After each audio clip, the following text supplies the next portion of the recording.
ख्वाजा नाफे की काफ़ी बात हो रही है। आई फ़ील के इतने बड़े इवेंट में आप यू नो एक क्रिकेटर है, वो किसी भी चीज़ को गलत प्रूव कर सकता है, बट आई फ़ील कि उसके पास उसके रिकॉर्ड में कोई ऐसी चीज़ नहीं है कि आप इतने बड़े इवेंट में जस्ट एज़ विकेट कीपर, जिसको अपनी डोमेस्टिक की टीम उनकी बहुत रेयरली कीपिंग कराती है, आप as a second wicket keeper आप ऑप्शन में लेकर जा रहे हैं उसको, और उसकी बैटिंग की परफ़ॉर्मेंसेज़, ये potential, he is a wonderful player, has a potential, but अभी उसने कहीं भी कहीं किसी जगह पे भी कहीं प्लेयर ऑफ द टूर्नामेंट नहीं लिया, कहीं कहीं किसी डोमेस्टिक सीज़न में उसने कोई बेस्ट बैट्समैन नहीं हुआ। तो आई थिंक कि ये चीज़ें कहीं न कहीं कंसिडर करनी चाहिए कि एक प्लेयर को आप वर्ल्ड कप में लेकर जा रहे हैं और बहुत सारी रेपुटेशन उसके लिए आप कर रहे हैं, लेकिन उसके एक्चुअली करियर रिकॉर्ड क्या है अभी तक का? सही। तो I you know I have full praises for him as a talent and potential, but अभी तक अपने भी कहीं भी जगह पे उसने अपने आप को सीमेंट नहीं किया था, और पाकिस्तान के लिए वर्ल्ड कप में जा रहा है। सही। सर वैसे तो it's too early to ask, but I want to ask कि अगर पाकिस्तान इंडिया के खिलाफ मैच खेलता है 15 फरवरी को, तो पाकिस्तान के कितने चांसेस हैं जीतने के?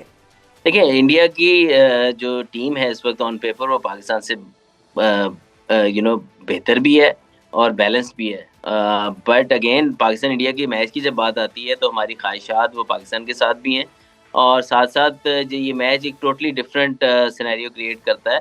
तो जो टीम उस दिन अच्छा परफ़ॉर्म करती है वही जीतती है, जो अपने नर्व पे बेहतर काबू करती है। लेकिन ट्रू। अगर आप देखें रीसेंट पास्ट की परफ़ॉर्मेंसेज़ इंडिया की और अगेंस्ट पाकिस्तान भी इवन, तो वो उनका पलड़ा भारी है। सही।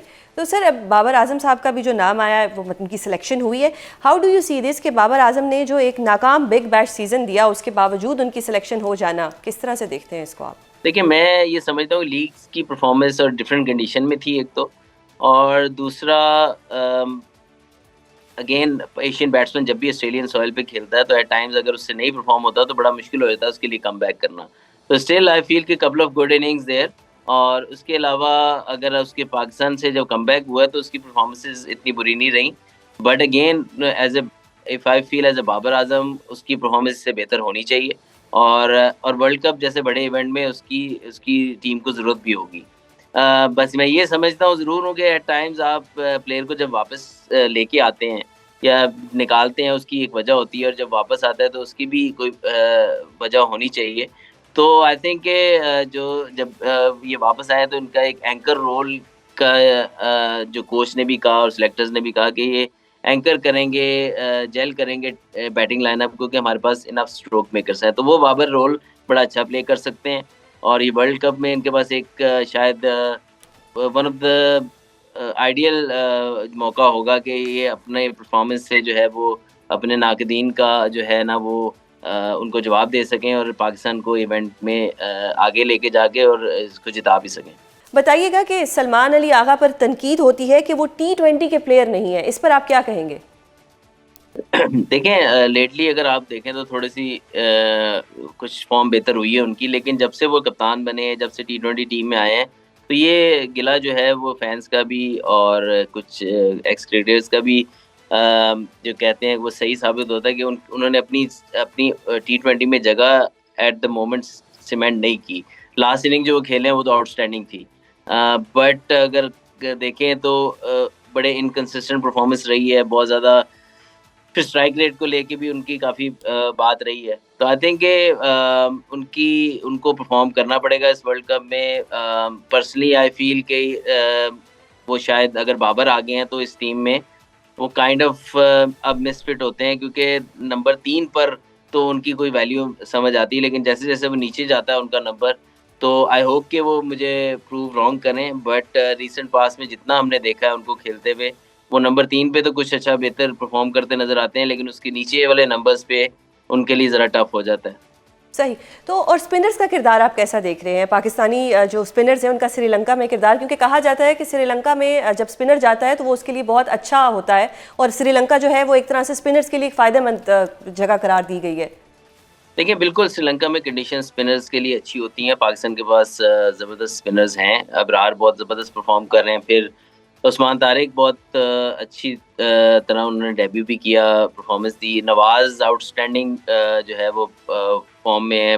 बैटिंग के साथ बॉलिंग के साथ बैटिंग भी बहुत अच्छी कर रहे हैं।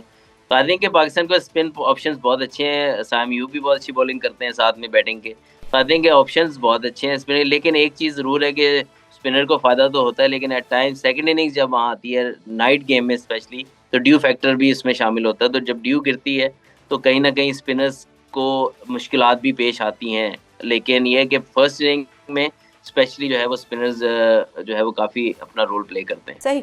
और ये डेथ ओवर्स में पाकिस्तान को बड़ा मसला रहा है, इस पर कैसे काबू पाया जाएगा? अगेन मैं यही बात करूँगा कि डेथ ओवर्स में आपके पास एक बेहतरीन ऑप्शन थी। अम, हेलो। जी जी जी। जी, जी।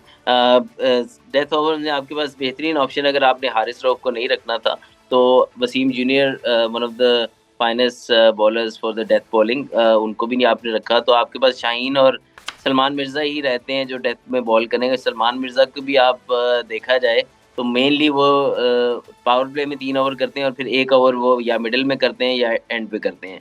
तो आपको शाहीन ही आपके पास एक ऑप्शन रह जाती है डेथ बॉलिंग की। Then again you are going towards all-rounder and other bowlers, तो आई थिंक कि हम कहीं न कहीं इस चीज़ को इस टूर्नामेंट में भी मिस कर सकते हैं। पाकिस्तान का T20 वर्ल्ड कप में शिरकत करने या ना करने के हवाले से तमाम ऑप्शंस आज वज़ीर आज़म और चेयरमैन PCB के दरमियान डिस्कस हुए और अब पता लग जाएगा कि फ्राइडे को या मंडे तक एक फ़ैसला भी हो जाएगा।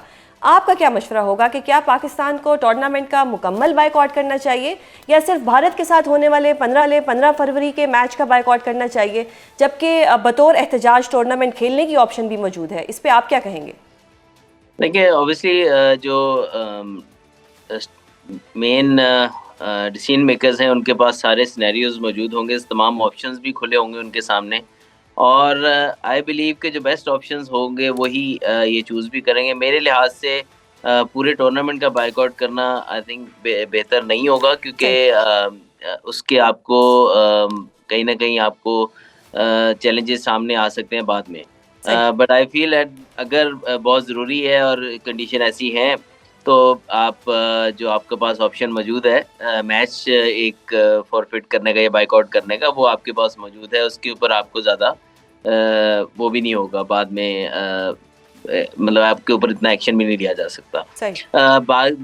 बाकी जो बात रहेगी आपके स्टांस की कि जो बांग्लादेश के साथ आईसीसी का जो रहा है वो बिल्कुल, अगर आप देखें रीसेंट पास्ट हिस्ट्री जो है, वो उसमें कहीं न कहीं इंडिया को फ़ेवर किया गया है, बहुत बहुत सारी जगहों पे किया गया है, और इस डिसीजन में भी ये चीज़ नज़र आ रही है।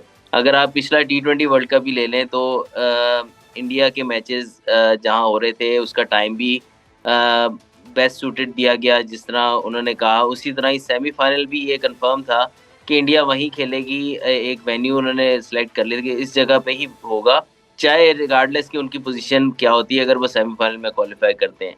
फिर चैंपियंस ट्रॉफी होती है, वो एक ही ग्राउंड पे अपने सारे मैचेस ले लेते हैं। तो आई थिंक बहुत सारी ऐसी और भी चीज़ें हैं जिसको वर्ल्ड क्रिकेट के जो स्टेक होल्डर्स हैं उनको देखना पड़ेगा।